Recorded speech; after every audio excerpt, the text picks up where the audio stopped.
Celtic left it late to snatch 3 points and close the gap to the top of the league leaders' hearts. They didn't have Father John in their corner today, but they did have the best player in the league, at least from last season, Dyson Maeda, to save them and give them a 3-2 victory. Welcome back, guys, to Fog Football. Some people would say it's a beautiful Sunday. Maybe if you're on the green side of Glasgow, it's a beautiful Sunday. Perhaps not the most convincing win, but it's a win nonetheless. It doesn't matter by how many goals you win by or by how comfortable you win by. All that matters is when the referee blows the whistle for the final time, you're picking up 3 points. And that's what Celtic done today. They picked up 3 points, and if you do the maths, that's 2 more points than Rangers. It is 2 more points than Rangers, and breaking point for me. This is soul destroying, even having to talk about this game. I mean, here, even if Celtic drew 2 each, I'd still be fuming.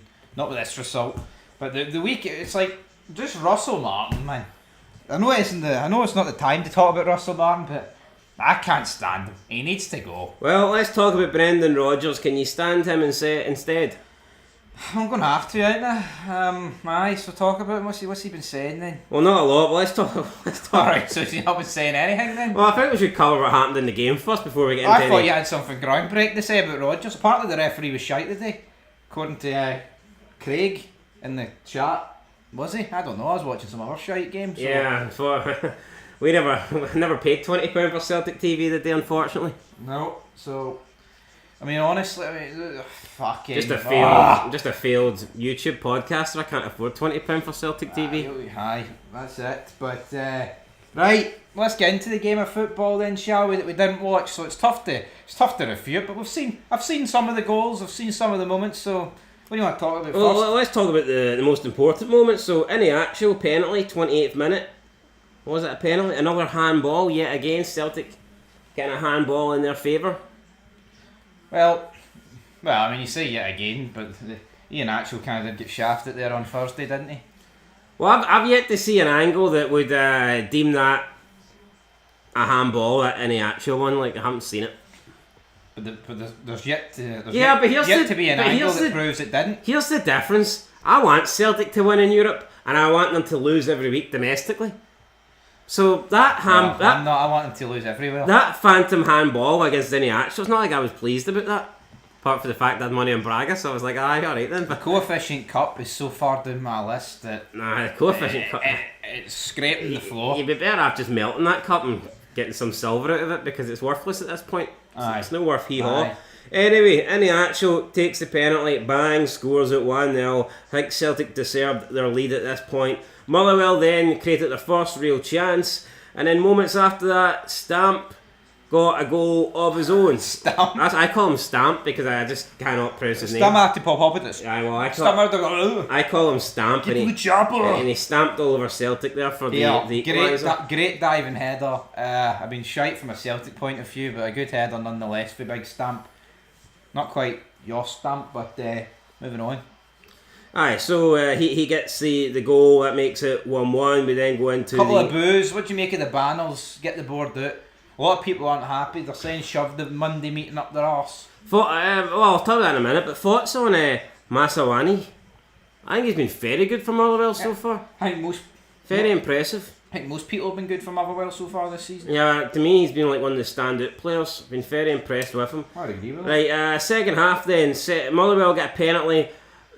Not much of an appeal for it, but it did look like a penalty to me. But well, I mean, they're saying there was no protest from the players or whatever, but at the end of the day, they've went too far. They've overturned it because the referee gave it because he thought he got the ball, so he mustn't have got the ball, and it must be the correct decision then. Because there's no way they'd overturn it if they thought he got the ball. So It's a penalty. He steps up, he makes it 2. And, I mean, it's not often a player walks away with a brace at Celtic Park that doesn't play for Celtic, so fair play to this guy. Right, Big Stamp stepped up, made it 2-1. We're thinking, this is looking good. It's looking good at this point. Rangers are winning. I'm buzzing. Celtic are getting beat. I'm buzzing. And then within a couple my NFL bet's got a slim chance of still winning, so at this point I'm thinking Sunday's looking alright. Then within 15 minutes it goes to shite at the back. Motherwell, I mean, even though there's a lot of positivity with their style of play, it goes tits up. They end up giving it away. Ball ends up going to Nygren, who forced a couple of opportunities throughout the game. He makes it 2 each. And then what do you make of this? Benjamin Nygren then goes to the crowd, the Celtic fans, and cups his ear to them. As if to say... Well, they won't like that. As if to say, what are you fucking moaning about? Hold on, you were gifted a goal.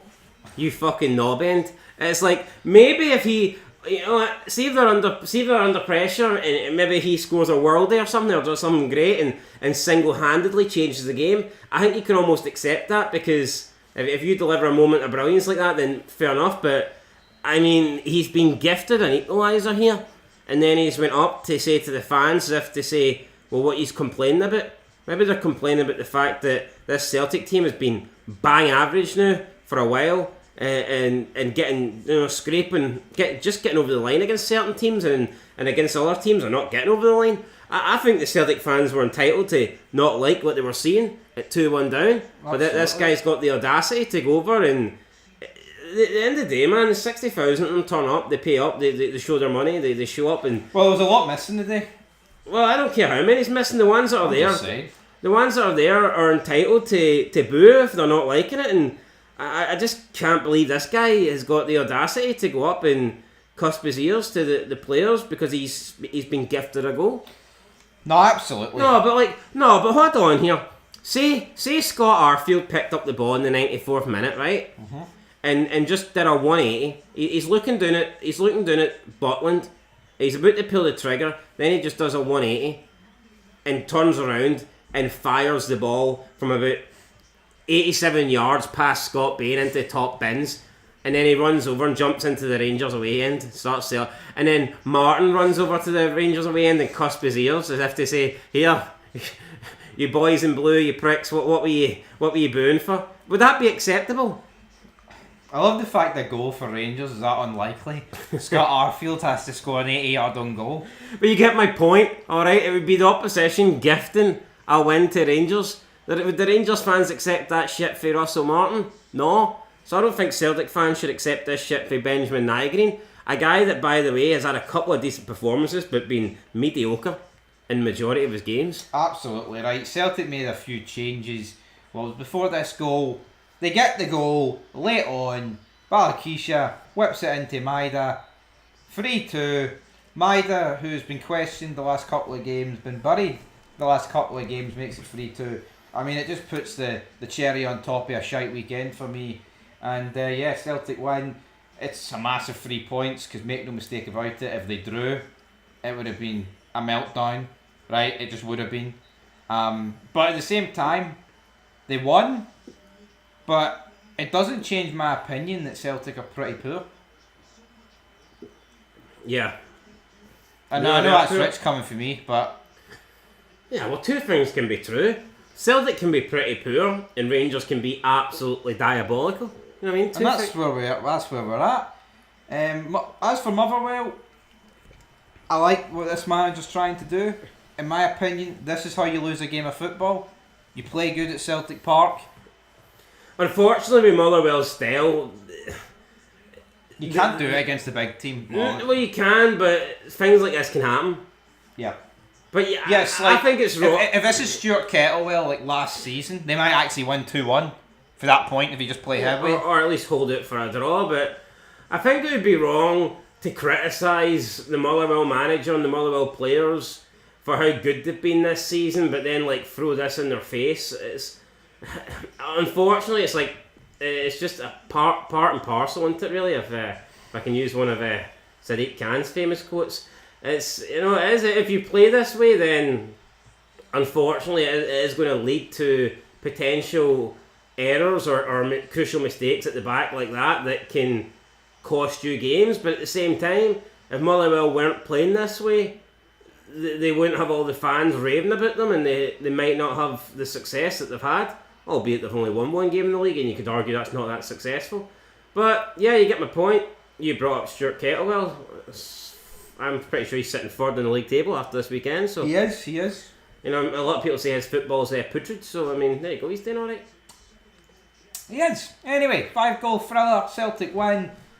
Still sits second. Dyson Maida, by the way, I thought it was a decent goal for the winner. Didn't really talk about it, but yeah, Dyson Maida, 92nd minute, gets down low, gets a header.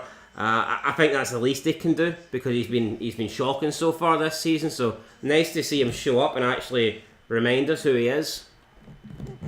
Nice to see him show up. I wish he stayed hidden. Alright, well, not nice from our perspective, but I mean it's nice from a Celtic perspective. Would you rather be 2 points clear or 4? Huh? Well, I mean, I would rather be 6 if fucking Father John was competent and not corrupt. But here, I don't get what I want there. You don't. But anyway, that's the international break over, folks. In terms of match reviews, we're not. Well, that's international break beginning. Your head's gone. You're fucked. Russell Martin's finished you. Russell Martin's put you. He's put you in the gutter. You're doing the drain. Russell Martin's completely binned you. Well, I'll tell you one thing that's going to come out this international break. I'll be in a job, and Martin will be out of a job. So until next time. that could be true. Where's your P45, Martin, you prick? Anyway. Are you going back to the post? Failed postie? I think Rangers will give me a wee phone. A wee phone? You're back. Get you a phone call in the morning. Aye.